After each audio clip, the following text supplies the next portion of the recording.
In today's episode of the Rutledge Perspective, we're talking about ownership. There's pride in ownership, knowing that something belongs to you, that you can affect how that thing is seen by other people, that you can affect how good or bad it is. Ownership is wonderful. Ownership can also be burdensome. And we're going to do some real talk about ownership today. You're going to see coming across your screen a meme that I ran across probably a few weeks ago, maybe a month ago, and it really stopped me in my tracks because I had to think, wait a minute, what am I carrying around that I don't own? And it was quite a wake-up call for me. If you think about your regular day and you think about what you're owning, is everything that you're taking responsibility for, that you're carrying on your shoulders, your responsibility to own. This is one of the things for me that you can get into a rut of just owning everything. Every time somebody asks you something, you just say yes.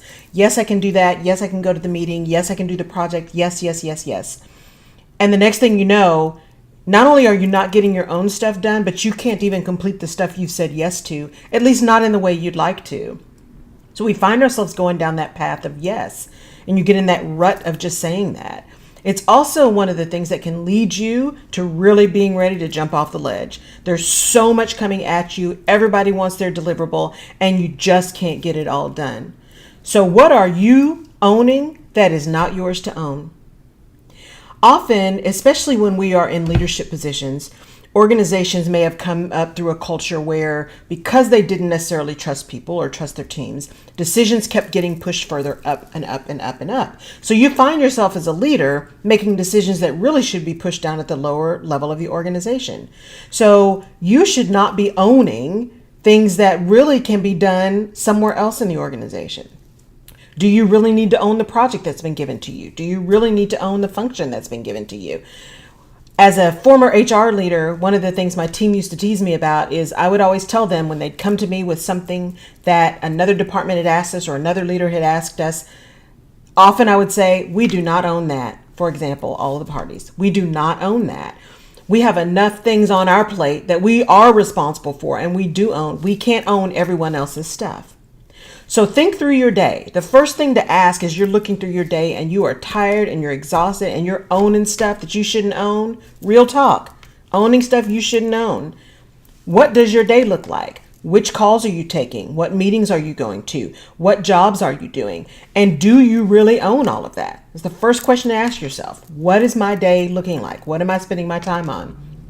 The second thing is, of all those things I'm spending my time on, should I be? So it may be that it's a project that has really great exposure and experience. So it's not necessarily in your wheelhouse, but there's a reason that you're involved in it. It could be that it really is yours to own and you're just going to have to figure out how to get it done. It could be that someone is masterfully passing off their work to you. And those are the ones that are most dangerous because it usually happens and then you don't even realize it until you're now up until 2 or 3 o'clock in the morning, finishing your work in someone else's that you shouldn't have been doing in the first place. So that's question number 2. The stuff that you're working on, should you be working on that and why? And then the last thing that you should look at is who's asking you. If you've got a boss or a supervisor or a colleague or even a subordinate that's asking you to do something, why? Is it something that's helpful? Do they need some support? Is it some expertise that you have that would be critical to the project? Or is it an opportunity for you to gain additional skill? You're on a succession plan. It's a great opportunity to move around. There are some good reasons to own things. And as you examine who's asking you, you can make that evaluation of, wait a minute, does this make sense that this person is asking me to do this because I might have a better understanding of the motivation depending on who it is. After you've looked at what am I doing every day, should I even be doing it, and then who's asking me to do it, then you can make a determination as to what your plan of action is. You not only have to stop owning stuff that's not yours, you really have to own your power to own your own stuff. So if you only have so many hours in the day, do you really want to spend all of those hours doing things that really don't need to be done by you? Does that keep you from being present with your family? Does it keep you from being present with your team? Does it keep you from executing the things you are doing in the manner and in the time and in the quality that you like to execute? If you find yourself at the end of the day or end of the week where you remember the meetings you've gone to, you remember that you've got to get up at 5 o'clock in the morning tomorrow, and you remember that you've got a dinner at 8 o'clock Thursday night, great. But do you remember the last time you made a phone call to a friend who really needed you? Do you remember to work out at 6 o'clock? Do you remember to get healthy food so that you can eat healthy and feel good about what you're doing? If all of the things that are there to support you, to help you put your mask on first, you're not owning those, then how can you, in good conscience and with great quality, own all the other stuff that people are trying to get to you? Real talk. What are the things that you are trying to carry that are not yours to own? If they're not yours, just say no. And you can do that in a way that is respectful. You can do that in a way that is still helpful. You can ask someone, is it really that you need me to do this, or do you just need help? You can tell someone, wow, now that I understand what you need, that's really not in my wheelhouse or my expertise, but I know the person who can help you, and let me connect you. So you still have the ability to help people and to participate and to connect and collaborate without owning the whole thing. Because the other thing that you do when you own things that aren't yours, you give everyone else an out.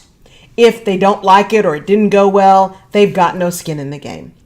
It's all sitting on your shoulders. So the next time you start feeling like you're in this rut of just saying yes, or your days are just running together and you're meeting yourself coming and going and you don't know why, stop, pause, ask yourself, what am I doing? Should I even be doing it? Who is asking me to do it? And then make a plan to extricate yourself from the things that you do not own. You own your stuff. You can help with other things, but you don't own everybody else's. That's the Rutledge perspective today. Thank you for watching, and I'll see you next time. Thank you for visiting my village. I am so excited that you did, and I'm truly humbled you chose to spend some of your time with me.